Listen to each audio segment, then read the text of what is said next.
Delhi high court রক্ষাকবচের আর্জি খারিজ করার পরই বৃহস্পতিবার সন্ধ্যায় বিশাল পুলিশ বাহিনী নিয়ে দিল্লির মুখ্যমন্ত্রী অরবিন্দ কেজরিওয়ালের বাড়িতে পৌঁছেছিল ইডি। টানা ঘণ্টা দুয়েক জেরা এবং তল্লাশির পর দিল্লির মুখ্যমন্ত্রীকে গ্রেফতার করেছে ইডি।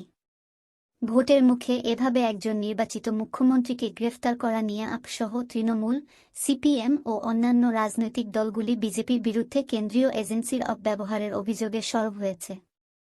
ইডির দাবি, আবগারি দুর্নীতি মামলায় কেজরিওয়ালকে গ্রেফতার করা হয়েছে। এর আগে এই মামলায় দিল্লির উপমুখ্যমন্ত্রী মনীষ সিসোদিয়াকে গ্রেফতার করেছিল ইডি। গত সপ্তাহে গ্রেফতার করা হয়েছিল তেলঙ্গানার প্রাক্তন মুখ্যমন্ত্রী কে চন্দ্রশেখর রাওয়ের মেয়ে কে কবিতাকে। ইডির দাবি, আবগারি নীতি তৈরি করে দিল্লির মুখ্যমন্ত্রী এবং আপ নেতারা প্রায় ১০০ কোটি টাকা ঘুষ পেয়েছিলেন।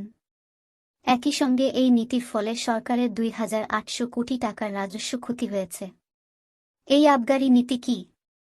মদের কালোবাজারি বন্ধ করা এবং সরকারের রাজস্ব বৃদ্ধি করার লক্ষ্যে ২০২১ সালে দিল্লির লাইসেন্সধারী মদ বিক্রেতাদের একাধিক ছাড় দিতে আবগারি নীতি চালু করেছিল কেজরিওয়ালের সরকার।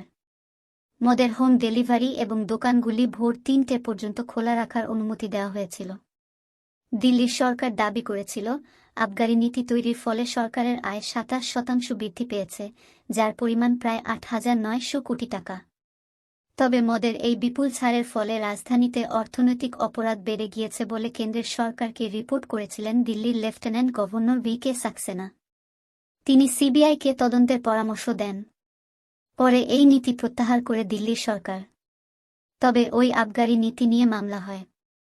তার তদন্তে নেমে ইডি দাবি করে, আবগারি নীতি চালু করে অন্তত ১০০ কোটি টাকা ঘুষ নিয়েছিলেন দিল্লির মুখ্যমন্ত্রী কেজরিওয়াল সহ আপ নেতারা।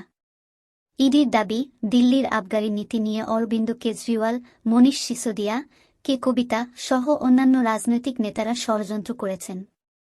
সরকারের বাড়তি রাজস্ব আদায়ের কথা বলে আত্মে কিছু ব্যবসায়ী সুবিধা করে দেওয়া হয়েছিল। তদন্তকারী সংস্থার আরও দাবি, মদের পাইকারি বিক্রেতাদের জন্য ১২% লাভের ব্যবস্থা করে দিয়ে তাদের কাছ থেকে ৬% ঘুষ হিসেবে নিয়েছিলেন আপ নেতারা।